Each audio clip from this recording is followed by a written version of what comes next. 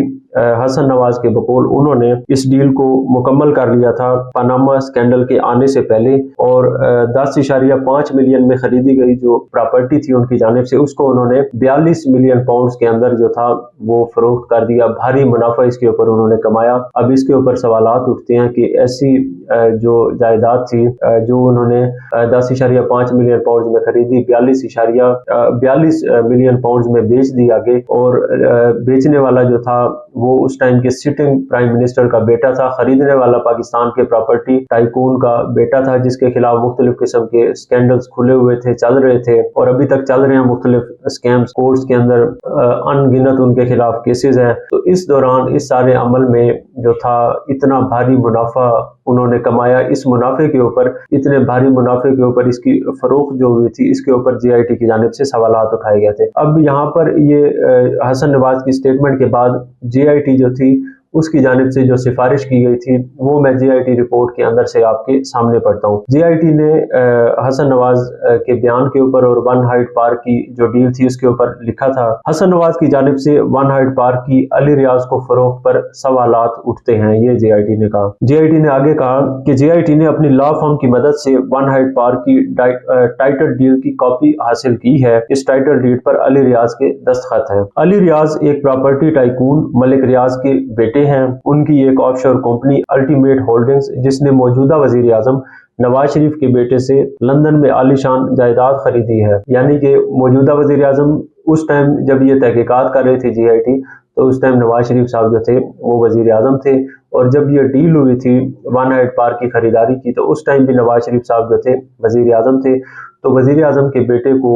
ایک property tycoon کا بیٹا اتنی بڑی فیور دے رہا تھا، اور بعد میں اسی جائیداد کو سیٹل کرنا پڑا، 190 ملین پاؤنڈز کی جو سیٹلمنٹ ہوئی تھی اس کی مد کے اندر۔ تو اس کے اوپر یہ سوالات اٹھا رہے ہیں۔ آگے جے آئی ٹی نے کہا کہ یہ معاملہ جے آئی ٹی کے اسکوپ سے باہر ہے، لیکن اس معاملے کی مزید تحقیقات کی ضرورت ہے، یہ جے آئی ٹی نے آگے لکھا۔ آگے جے آئی ٹی کی جانب سے کہا گیا کہ علی ریاض کی آف شور کمپنی اور ان کے پاس اتنی بڑی رقم جس سے لندن میں ون ہائٹ پارک خریدا گیا کہ ذرائع اور منی ٹریل جاننے کے لیے جامع تحقیقات کی ضرورت ہے، یعنی کہ علی ریاض صاحب نے اتنی بڑی رقم 42 ملین پاؤنڈ ان کے پاس کہاں سے آئے، اس کی منی ٹریل جو ہے اس کی بھی ضرورت ہے، اس کی تحقیقات کرنے کی بھی ضرورت ہے کہ اتنی بڑی جو ٹرانزیکشن تھی وہاں پر کیسے ہوئی۔ اور لیکن افسوس کی بات یہ ہے کہ 2017 سے لے کر ابھی تک نیب نے اس کے اوپر چپ سادھی ہوئی ہے، خاموشی اختیار کی ہوئی ہے۔ نہ ہی حسن نواز سے یہ پوچھا گیا ہے، پوچھ گچھ کی گئی ہے کہ انہوں نے 10.5 ملین پاؤنڈز کی جو پراپرٹی تھی اس کے اوپر اتنا بھاری منافع کیسے کما لیا، اس کو 42 ملین پاؤنڈز کے اندر فروخت کر دیا۔ اور نہ ہی علی ریاض سے کوئی تحقیقات کی گئی یا ملک ریاض سے کہ انہوں نے یہ جو بھاری رقم تھی لندن میں اس کا انتظام کہاں سے کیا تھا، اس کی منی ٹریل جو ہے ان سے نہیں مانگی گئی۔ اس کے علاوہ جے آئی ٹی جو تھی اس نے یہ جو جائیداد کی سیل پروسیڈز تھی ان کو ایکسیپشنلی ہائی کہا تھا۔ یہ جو منافع ملا تھا حسن نواز کو علی ریاض کی جانب سے، تو وہ جو تھا اس کو ایکسیپشنلی ہائی قرار دیا گیا تھا کہ غیر معمولی منافع دیا گیا ہے۔